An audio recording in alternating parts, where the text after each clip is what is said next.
Is this thing on? Yeah, so it is. So, yeah, I haven't done this whole thing for quite a while now, so a bit rusty, but then again, I should just skip over the whole thing of, oh, I haven't made videos in a while, oh, I'm so sorry about that, because, you know, it happens to YouTubers, doesn't it? They fall out of pattern and have a break for a while and whatever. We all know the whole spiel by now, so there's no need to get bogged down in it, so I'll go straight to the point of what this video is even existing for. And what is it existing for? Oh, right, yes, so the other day, very recently, Emma Blackery of Emma Blackery fame did a video on the day of her getting diagnosed with chronic fatigue syndrome. And she talked at length about it and her relief at finding out that she had it, and confirming loads of things in her life that had led her to think that there was something wrong with her that needed to be diagnosed. And it was very brave of her to make the video, and it was emotional, and it was very good.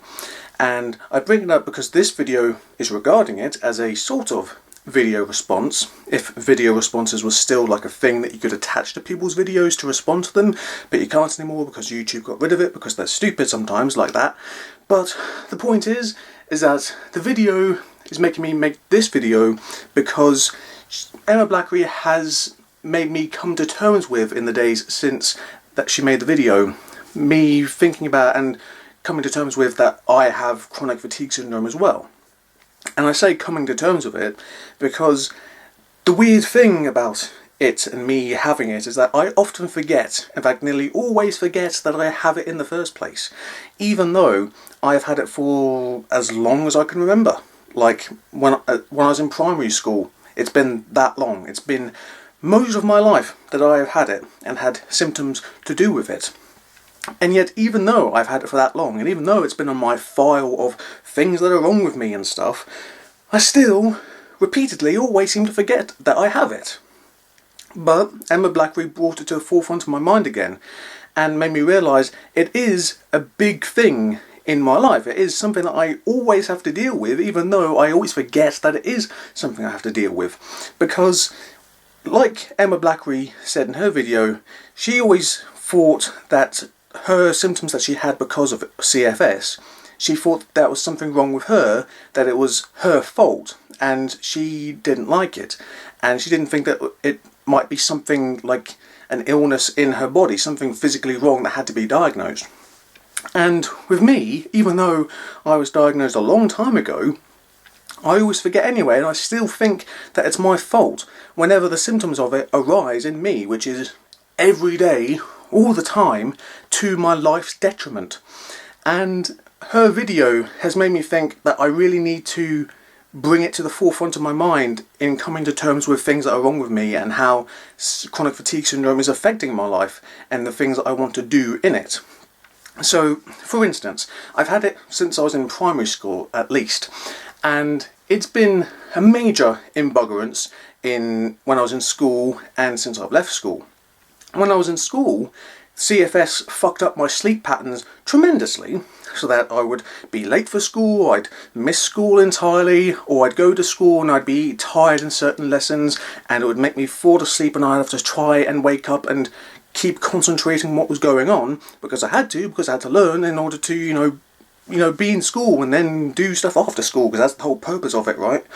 So that was a major struggle, especially in maths and geography. Because in geography, didn't really do anything of major learning, because from my experience in the schools that I was in, geography mainly concerned watching videos of, you know, nature documentaries and or colouring in pieces of paper and sticking them in exercise books. That was basically it, so it wasn't very intellectually stimulating. And maths I've just been never good with. It's never agreed with me and I've never agreed with it. And some teachers have been good with me and it's trying to get along and trying to help me make sense of it, but oftentimes the teachers that I had with maths in various schools weren't that great, and so it didn't sit well with me. And the CFS affected my learning in maths because it would make me fall asleep in that, especially because my brain couldn't really understand it that well, and because I was tired, and because the CFS was making me tired because it was fucking up my sleep patterns and just making me fatigued all the time, it would make me drift off and fall asleep in the middle of class while I'm trying to concentrate, so I'd be on my like exercise book trying to write down an equation or whatever the fuck, and as I'm doing, I'm just like, and then like my pencil had like slipped on the paper, and I had to like try and erase it and try again and try and concentrate, but it was never easy to do because all the numbers would like blur in my mind. I didn't know how one thing was going to another thing, and my mind would start to drift off, and so it would make concentrating even harder. One of the things that I know from experience of drifting off to sleep is that one of the signs that I would now recognise of me starting to drift off is that my mind starts to like go half awake, half asleep, and starts to go into this middle world of sort of dreaming, but also thinking that the dream is real, in that I start to get like weird ideas or start to imagine scenarios that I think are real, and it's not very long, it only lasts for like a matter of seconds or minutes, and I realise that it's ridiculous whatever the idea or scenario is in my head, and then I wake up and I realise, oh right, I'm starting to drift off because I'm starting to get these stupid ideas that make no sense in reality, but only make sense in dreams. And then I know that I'm fucked because eventually the sleep is going to catch up with me and I'm going to fall asleep, and I don't want to, I really don't, but I just do. Basically, if I was in A Nightmare on Elm Street, I would be the first fucking one to go, so, you know, old pizza face gets me first. Thanks, Freddy, you fucker. So, the point of all this is that I have CFS, have had it for a long time. It affected me in school, affected my studying, my learning ability, and going to school and learning in school. And outside of school, it affected me in like coach trips or just travelling in general, because it makes me fall asleep on long journeys. And when I was around other people, it was especially worse because I had, for a long time, had this ingrained, instilled fear in me, instilled by my dad. Because when I was on car journeys with him, travelling back and forth to places with him and he was driving me, I was not allowed to fall asleep in the car because he had a weird thing against it because he was a fucker. And he would always like nudge me awake and tell me to wake up and I'm not allowed to fall asleep. It's bad if you do it, it's bad if you do it. And so I grew up having this fear of falling asleep in front of other people. Not helped by falling asleep in front of other school children on coach trips and all that kind of stuff. And then them seeing me doing that and laughing, and it's really annoying when I'm on even buses now and I've been at a gathering or whatever, or I've gone to the cinema by myself and I'm coming back home, and on the buses coming back I might have my phone and I'm listening to music, or I might have a bottle of water because I'm thirsty, and I'll know that I'm tired because I can feel that whole middle dream, not really awake, not really asleep thing start to happen, and then eventually at some point either the phone or the bottle of water will drop on the floor and wake me up, and I'll hope that no one noticed me doing so I have to try and like stealthily pick up the bottle of water or the phone or whatever else and hope to God, please God, that no one noticed me doing so, because I would be completely mortified. It's no wonder that one of the most recurring nightmares that I have in various forms of details, configurations and whatnot, is nightmares involving me falling asleep when I shouldn't do in certain places in dreamlands that I have in my head, and waking up and I've either like missed an opportunity to go back home and I'm lost forever, or I fall asleep during something that I'm watching and I was pissed off because I spent money on it, or something really mundane or something really, you know, bad and supernatural. It could be anything, but usually it involves me falling asleep when I don't want to be. There are other nightmare themes that I have that are recurring as well, but that's just one of them, and it's no wonder.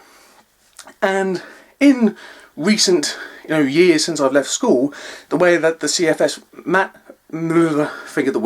manifests itself in my life is that it makes me afraid of doing so many things. It makes me afraid of watching TV shows and films that I do want to watch. I just know that at some point I might be tired, or I could be tired. I don't feel tired right now, but I'm afraid if I watch the thing that I want to watch, that I'll start to feel tired watching it and fall asleep and miss something, and that my mum might tell me off for doing so, even though she knows that I have the CFS. She's the one that's been telling me for years, but she seems to forget now and is blaming me for whenever I fall asleep or whatever.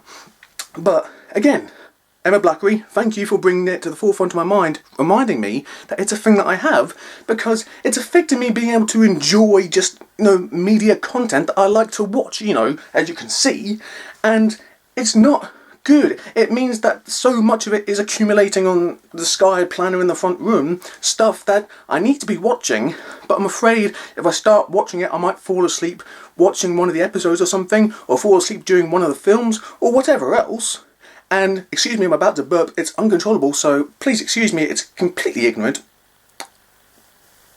Okay, so it's not going to do it. Stupid chest. So, the point is, it affects me being able to watch things that I want to watch. It affects me being able to travel, and affects me, like, interacting with other people because I'm afraid that I'm going to be, like, fall asleep in front of them. And it also affects me just in general because the fatigue sets in after extended periods of exertion and activity. So gatherings, it always takes it out of me, and the fatigue sets in eventually, and there's always the point in which there is a lull in my, like, energy levels, and the fatigue sets in, and I could probably easily fall asleep if it weren't for the fear of someone seeing me fall asleep and ridicule and laughter and all that. So there is always that, and I don't like it. I never liked it. It's always been one of the banes of my existence, the falling asleep too much when I don't want to be falling asleep. I want to be awake to do stuff in the day, but I feel tired no matter how much sleep I may get at night, or how many naps I may take later on. When I'm feeling tired, I'll still feel tired afterwards, and it'll affect my memory, and it'll affect my activities, my brain functionalities, and make me confused sometimes, and it's so fucking buggering that it's, I don't know, it's just, it is what it is. It's just something that I've had for a long time. It's on the list of things that I have, is, you know, with the depression, that's the most recent thing, and it's with fibromyalgia, and there's insomnia there as well, so all of that mixed together, it doesn't make a very good mixture, cocktail of stuff to have in my body, you know? So, yeah. So, I don't know how I'm going to end the video, what the end point of it is. I think that overall I just want to say that CFS is a thing, and it's not a case of, oh, you get to sleep all the time and it's wonderful. It's not that at all, because you want to do stuff in your life, but the thing is, the chronic fatigue syndrome, if it's really bad, will not let you.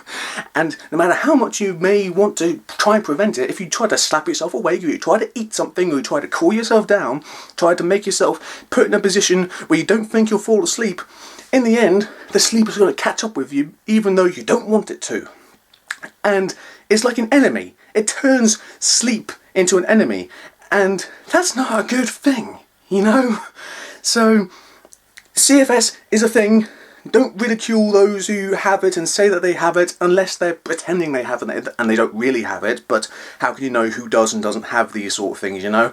Because then you're just like shaming very nearly, you know what I mean? But the point is that, thank you, Emma Blackery.